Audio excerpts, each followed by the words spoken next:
So it's time to say goodbye to a league of they, them, own. Goodbye. Goodbye.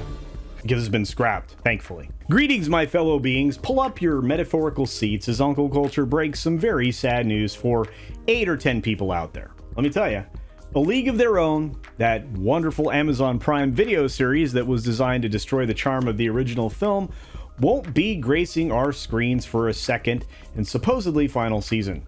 Oh no, what happened? Yes, you heard me correctly. This thing is now totally dead. And it stirred up a tempest in a teapot for the show's creator, Abdi Jacobson. Now, before we dive into the depths, let's pause for a moment to ponder.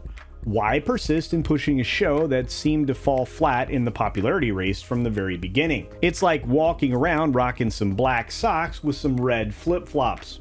But hey, let's break this crazy creator rant down and look at the real situation. Here we go. Hey there! Before we get started, a quick reminder that our 10K celebration is officially coming up and we are already plowing ahead toward our next goal of 15K. We're trying to get there by the end of the year. So, if it's your first time here or your 1000th time here, and yes, I've made over 1,000 videos, believe it or not, That's a lot. please be sure that you are subscribed and have all those notifications turned on. It's absolutely free and it makes it possible to get all the wonderful content that we have here to offer.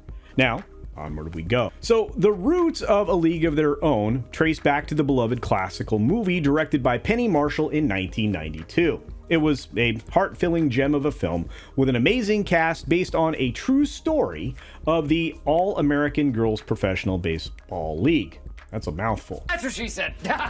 But it provided a real sense of the time and a family message that was compatible with a wonderful moral story.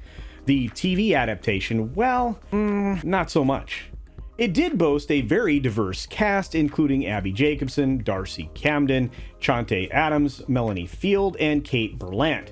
Because diversity. Yet, something there didn't quite click, and I don't think it was just the casting. The show's first season stumbled onto the scene in August of 2022, so a year ago. And then the anticipated second season, I don't know who was anticipating it to be fair, got stuck in limbo. And that was blamed in part on the ongoing Hollywood strikes. Although, we already had news that it was not going to return anyway, and that eventually they were only going to get 4 episodes. But of course, that wasn't the real issue here at all. It was set to offer a type of closure with those 4 final episodes, but even Amazon couldn't find a way to justify that. So, boom, canceled. Hey Grant, can you get that clip from Nick? I think that would be good here. Can you do that? Absolutely not. All right.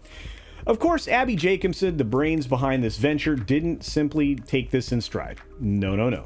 She took to Instagram with righteous indignation and the kind of zealotry that only a Kool-Aid drinking ideologue can muster, denouncing the cancellation, of course, as, and I quote, bull stuff. Well, that's not the exact word. And cowardly. She was essentially vehemently disputing the strike's role in the debacle. Which, of course, was right. No one really wanted this show from the very beginning. But that's not what she wanted to hear. And she probably has never heard that outside of maybe 1 or 2 people in MySpace telling her that much. She then charged her tact, shifting the spotlight from frustration to what she thought truly matters, the heart and soul in the show itself. Which I can understand. She hailed the dedicated crew and their blood, sweat, and tears, and the tales they were set to unravel. I'm not sure how much more was there to tell, but okay. Yet, in the game of Hollywood, the odds were not in their favor, her favor, or even in our favor, because this got made in the first place, but set that aside. So what led Amazon to pour resources into a show that garnered lukewarm attention at best? Why tamper with characters beloved from the movie? It was a classic recipe for disaster from the very beginning, resulting in plummeting viewership throughout its run, and those 8 to 10 people out there who enjoyed the show, I mean, seriously. Greenlighting this was like tossing an anchor to a drowning sailor and expecting them to swim ashore. For Abby Jacobson and whoever she can trick into a future partnership, it's back to the drawing board, hoping to destroy another legacy classic, most likely, since that seems to be what all of these ideologues are good at. As for the League of Their Own brand, it's officially been benched, perhaps for the last time, fading into obscurity that it earned. There are certain to be more terrible shows coming left to the ditches of time and entertainment history, but I don't think you need to worry because I'll be sure to eviscerate them along the way. And with that, this video for me is done, but as WDW Pro says, for you, fair viewer, it's just beginning.